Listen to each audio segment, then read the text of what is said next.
बिस्मिल्लाहिर्रहमानिर्रहीम। अस्सलाम वालेकुम वरहमतुल्लाहि वबरकातुहू। नाज़रीन, हकीम हाफिज़ मोहम्मद उवैस वासी आपकी खिदमत में हाजिर हूँ। उम्मीद है तमाम दोस्त साहब खैर आफियत से होंगे।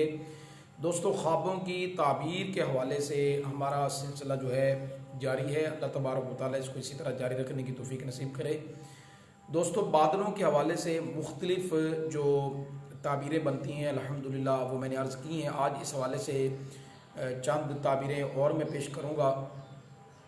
ख्वाब में बादल की मुख्तलिफ़ ताबीरें होती हैं। इस हवाले से मैं कुछ गुजारिशात पेश कर चुका हूँ। आज का जो हमारा ताबीर का सिलसिला होगा वो ये है कि अगर कोई शख्स ख्वाब में स्याह रंग के बादल देखता है तो ये डर खौफ की अलामत भी है, सख्ती की अलामत भी है और अज़ाब की अलामत भी हो सकती है।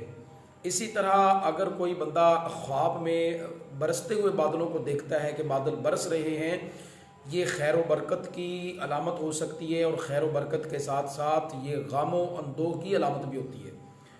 लेकिन इसमें देखना पड़ेगा कि जो ख्वाब देखने वाला है उसकी कंडीशन, उसकी कैफियत देखने के बाद ये ताबीर बताई जा सकती है। सारी चीज़ों को देखने के बाद इस ताबीर को बताया जाएगा। इसके बाद दोस्तों, एक बादल वो होता है जिसको आप ये समझें कि दरिया के किनारे से उठता हुआ आप देखते हैं कि दरिया है और दरिया के किनारे से वो बादल उठता हुआ आ रहा है। तो इसकी ताबीर ये बनेगी कि वो बंदा जो ये ख्वाब देख रहा है, जितनी मिकदार में वो बादल देखता है तो इतनी मिकदार में ही एक आने वाले वक्त में वो माल गनीमत हासिल करेगा। तो दोस्तों, ये थी आज की हमारी ताबीर। दुआओं में याद रखिएगा। अस्सलामु अलैकुम वरहमतुल्लाहि वबरकातुहू।